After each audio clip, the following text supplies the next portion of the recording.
Okay, so I am going to make sure I'm recording. Yes, I am. Okay, I'm going to look at evidence number 3 from my 4.1 reflection evidence. Students will apply learning theories to the development of online content, learning experiences, and assessment. So one of my evidences, I included a blog post I did on teaching through communication and feedback. And this was probably one of my favorite blog posts that I did, and maybe one I was most proud of. I just felt like from the very beginning of writing this that communication and feedback were something that is so important to me, and I value so much in my own teaching, and I understand the importance of as an online teacher, especially with students who are at risk. In my long-term teach long-term suspended students in an online environment that's both live and conference and blended with some independent work on their own. And so I really understand how important the feedback and communication is in my everyday job. It's also a pillar that was really pounded home in NCVPS for years and years and years. And so I really feel like maybe not, I don't know if I'm an expert on this, but I'm certainly trying to become one. So teaching through communication and feedback is something I feel strongly about. And so when I was making this, I decided to go with the s'more. And I really just like the ease of use with the s'more. And I believe I had to share this in a meeting or something at one point. I can't, it's been a while. So, but anyway, it's definitely something I feel strongly about. And in some of my classes, in one of my classes, there's no synchronous contact with as far as the NCVPS. So all my communication is important, and I need to use all of it to teach, right? So I remember in high school, one of the things I talked about early on in this post was how I remember getting back an assignment from a teacher with a grade and no explanation of why I missed what I missed. Rubrics were not even not often used, and the feedback that you got, you might get a 75 and you'd have good job, well, what was good about it, then what was wrong with it, why did I lose the points? And so there's very little feedback that actually taught me anything or allowed for any further revision. And so I've talked about autopsy data. This is kind of like autopsy feedback. The assignment's over, you got the feedback, you can't really do anything with it, you don't even know why you lost the points. So the assignment's just done. Now, as a teacher now, I think about the many missed opportunities teachers have with me as a student to teach me through the feedback, and I think about how often I've missed these opportunities as a young teacher, especially myself. And so I've learned to get better with this. And so I like this picture seemed to sum up a little bit of where I was going. Unless you want to live on a deserted island, communication is important. So I thought about moving in a what is feedback direction. It's an opportunity not only for students to assess students' work, but also to help students learn from their strengths and weaknesses as it relates to the task at hand. Feedback needs to be specific and directive to explain things to students, how they can make their work stronger, where they went wrong. This is vital to the learning process. I remember my college roommate just told me the other day that her and a few of her friends are really upset with their son's fifth grade teacher. They all have the same teacher, and she often, in my opinion, grades a lot of behavior type things. For example, one kid, they had a test on all state capitals, and he got all the state capitals correct, but he didn't capitalize them, and he misspelled 2, and so he ended up with like a 43 on the assignment. So he knew all the state capitals were correct, 2 misspelled, and he missed capital letters, and so he ended up with a failing grade on the course. So it's like, the feedback on that could have been, I want you to capitalize every single capital and make sure you check for spelling on these and turn it back in to add back these points or something like that. I certainly not take off 47 points for capital letter. But anyway, the feedback is an opportunity to help students grow. And when students really reflect on the questions they miss and they understand why they missed them, or they understand why this other answer may or have been better, that is vital to the learning process, and maybe even more important than getting that 47, or definitely more important than getting a 47 on something, right? Probably would have never forgotten to capitalize those words again. So rubrics are a great way to take the subjectivity out of grading for teachers. They also require a lot of upfront work, which is why a lot of us have not migrated to using these fully. I do see the value in it.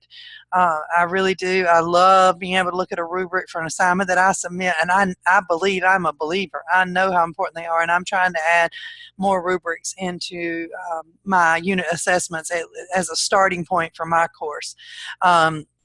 I created 2. I have 3 more to do for my 658 course, and I'll be finished with that. So I'm hoping that will translate into something very good for my students. And teachers can point out directly where a student falls short in the rubric. It saves time when you're grading. It's a very powerful tool.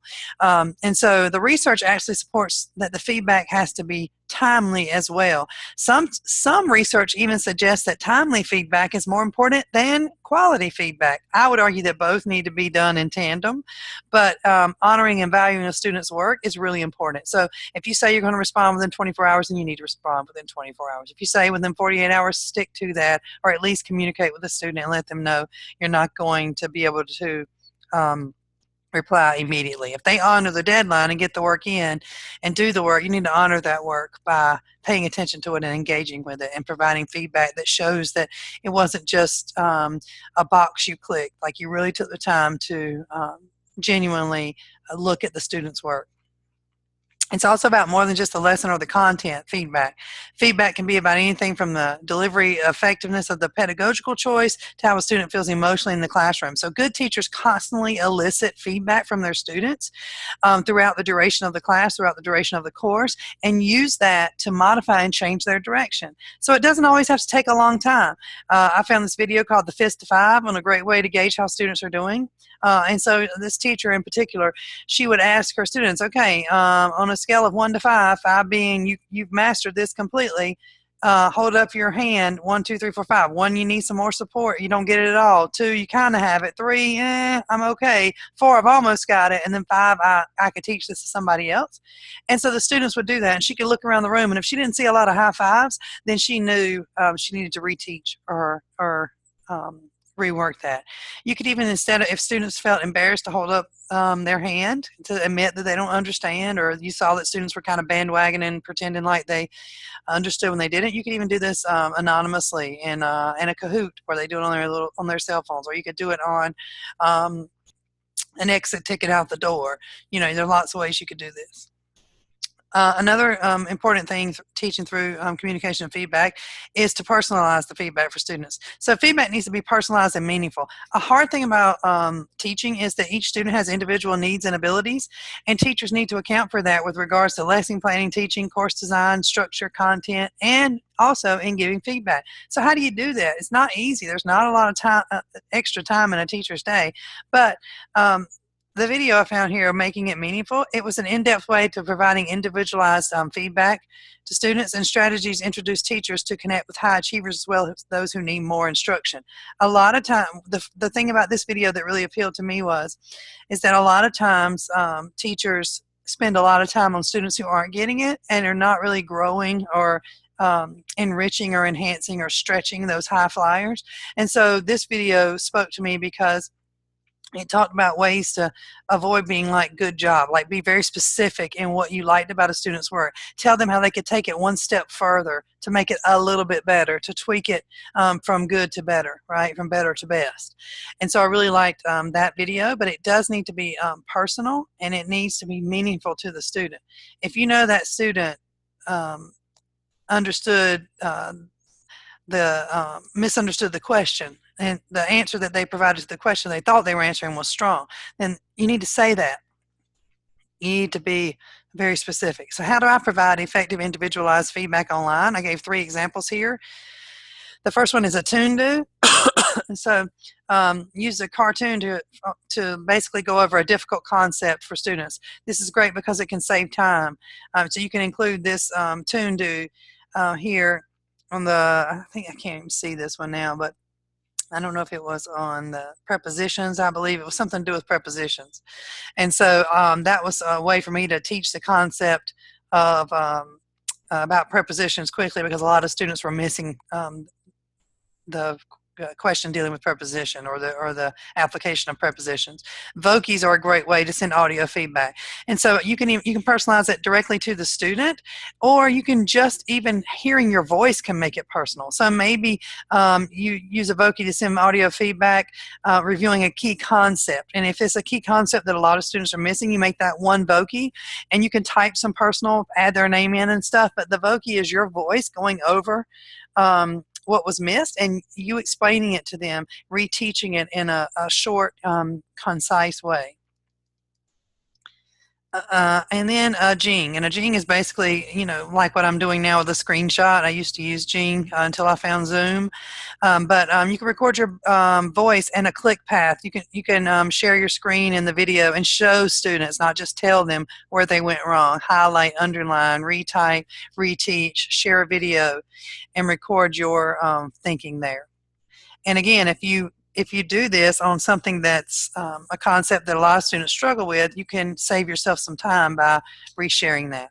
Now, about communication. How do you communicate? It's very important in everything we do and exists in many forms, but when teaching an online class, every decision you make in your course structure and design, course content, announcements, feedbacks, lesson planning, organization, messaging, chatting, meetings, all of that is a communication to students, and all of it matters. So you communicate through your syllabus, through your welcome announcement, through your introduction of yourself, your course setup, your orientation or getting started module, as I call it, so students know how to navigate the course, how to contact you. You want your communication to be overdone, not underdone. You want to make sure that they know the multiple ways to contact you. You want to make sure that if you can link it out, you link it out. You can use text to say go to modules, go down to unit 1 and click on the assignment number 3, or you can just link it out there. So click here to go to the assignment number 3 under modules unit 3. So all of that's important. Every communication is an opportunity for you to connect with students. So the course content, announcements, messages, and feedback and discussions take over once you get through the orientation part of the course as the main forms of communication within the course, and if you happen to have a live meeting, as I do in my one of my jobs. So the most important part of communication is just doing it in a timely manner. If you can't communicate a full answer, let the student know, hey, I got your message, I'm looking into it, I'll get back to you. In grad school, one of the things that I've enjoyed the most is, by and large, 99% of the time, if I ask a question to a professor or have a Canvas message sent, it's responded to within 24 hours or pretty close to that. And so it's really the timeliness of that really helps you feel important. It makes you feel like you matter. It makes it feel like your question's being valued and your professors are in it with you. So making sure that it's timely and keeping those communication lines open. And if you say you're going to respond within 24 hours, you need to make sure you do that. And also feedback needs to be timely to be effective. And feedback becomes less meaningful once the student's moved on to another assignment. So go ahead and get that feedback in quickly so that they can learn from it and apply it on the next thing. Announcements are underused, in my opinion, for a way to communicate. They're great for reminding students of upcoming events, but they're also a chance to communicate and celebrate students and personalize their learning. Let's say I had a test and a lot of people missed a question. We're talking about 1984 right now, and so a lot of students missed a question dealing with inferencing on what the character Winston was thinking. So maybe I review that in the announcement. Maybe I talk about inferencing, do a little mini lesson on inferencing. Maybe do a little mini lesson on subject-verb agreement if that's being missed a lot in the writing or something like that. So an announcement is a great opportunity to hit something as a review or to reteach or enrich really quickly, and also to celebrate a student doing something really, really well. If you know a student really likes skateboarding, maybe you use a skateboarder in the example. It's a great way to communicate and reach students and build that relationship and rapport with students. So here's some examples of how I was doing that. In example 1, personalizing the celebration for the student Richard, aware of his enjoyment of cleaning house, and directs the student to the day's activity while reviewing the difficult concept of an epic hero journey. So this is an announcement from an OCS blended NCVPS course. Here's another one, showing you personally know the student's fondness of SpongeBob. The student directs the students to the day's activity and provides a review of the day's topic to motivate all students. So this one was particularly dealing with research, choosing a topic. This is also an OCS English 4 class. In example 3, the teacher acknowledges the student's name by showing she values their responses sent to her the day before. She also provides a review, direction, and a Zondel game to promote engagement. So embedding a Zondel game or some sort of review game, a Kahoot, a Kia quiz, any of those are fun ways to engage a student and get them to review a concept at the same time. Now, teacher presence is something we've talked about a lot in throughout grad school, and it's something, maybe the most important thing I've learned and as a takeaway from my studies at Lenoir-Rhyne is how important teacher presence is in engagement in online courses. Being present in those courses, like my least favorite classes I've had in grad school, and there haven't been many, but there have been a couple in which the teacher kind of said, here's your syllabus, here's your course, good luck, let me know if you have any questions. And so there's not been much teacher presence, there's not been much feedback, work hasn't, if the work's not graded timely, you don't know how you did, you don't get much explanation for it, it's just every now and again, hey, just checking in, like you feel like you're kind of alone in a boat by yourself trying to navigate the waters. And that's fine for, I guess I would consider myself more of a high flyer. Like, I like to learn, and I'm a teacher, and I've got a degree already. And so I'm pretty technologically sound as far as my comfort level. And so for me, that's not that bad. But for my students, that would be a nightmare because they need a lot more support than I need in that. So while in grad school, maybe that's acceptable, it's certainly you have to consider a teacher who is present in the course. The students need to feel that, especially in an online course, okay?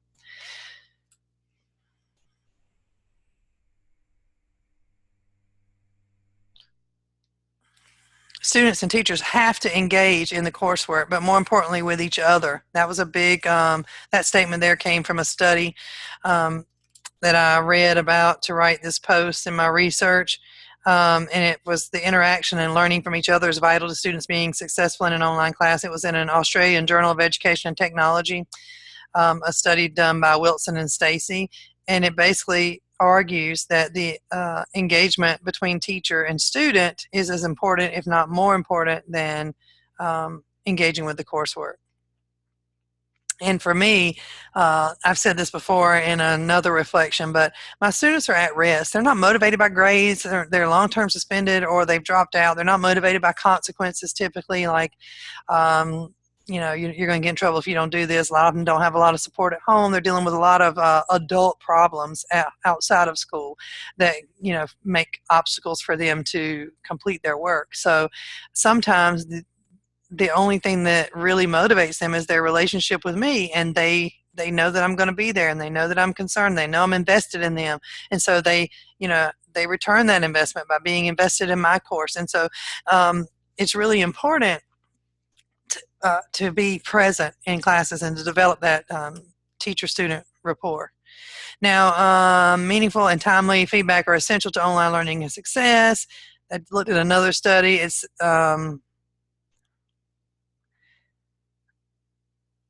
that meaningful and timely feedback basically are essential to maintaining student engagement.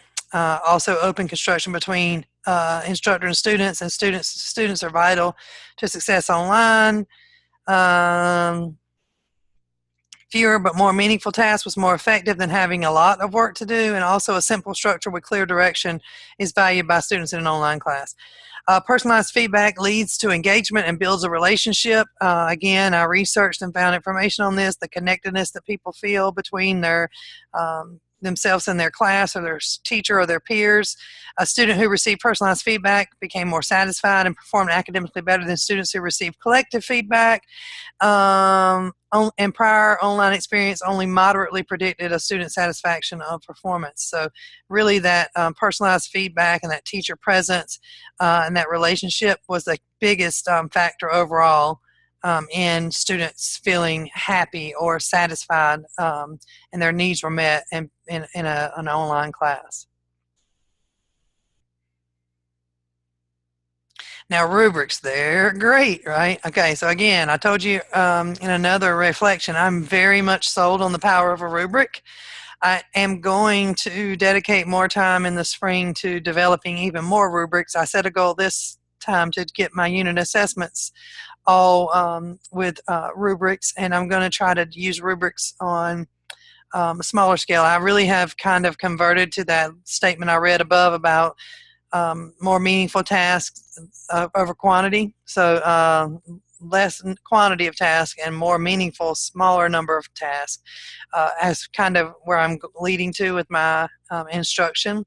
And I think that that's, you know, a trend that we're going to see a lot more of. Is certainly a trend in graduate level courses and stuff, even in college in general.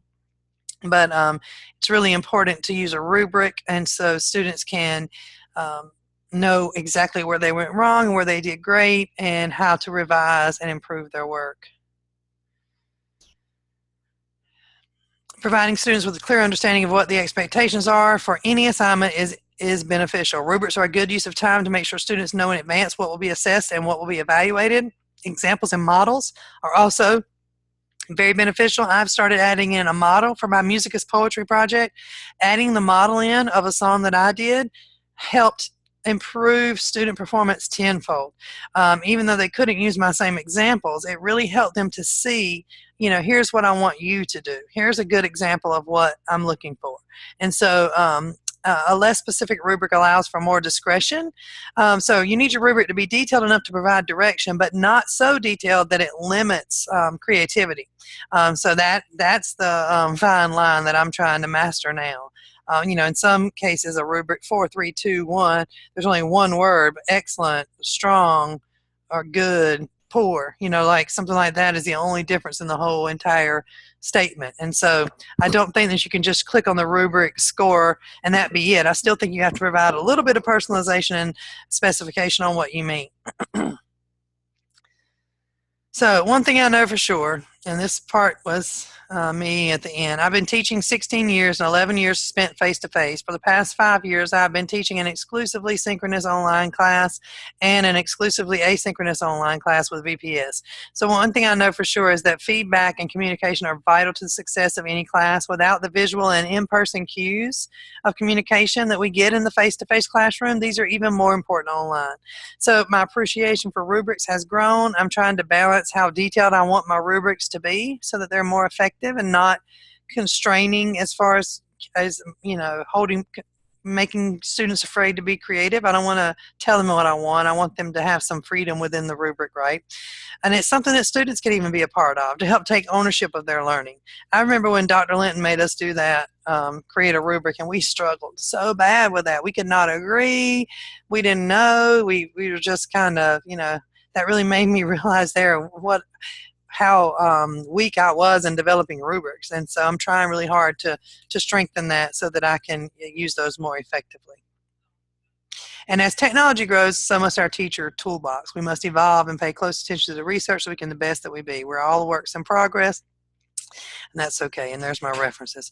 So this blog post was something that was near and dear to my heart because I believe in it wholeheartedly. This wasn't just something I wrote about for an assignment. I do believe feedback and communication to be two of the most important parts of teaching an online course, and also that teacher presence, kind of, you know, those all roll into that teacher presence. But communication is key. It's why relationships fail if you don't have communications. It's a life, you know, it's a life skill. We need to know how to communicate at work. Students need to know how to communicate with each other. Students need to know how to communicate online now. So communication is a very important part of our world. And so this assignment really caused me to pause and think about, you know, how am I doing as at giving feedback and communicating with my students? And as I reworked my course in 658 to try to tweak it and make it better, I really did look at, you know, every choice I make in the course design matters. And my feedback and communication with students being almost at the top of that list.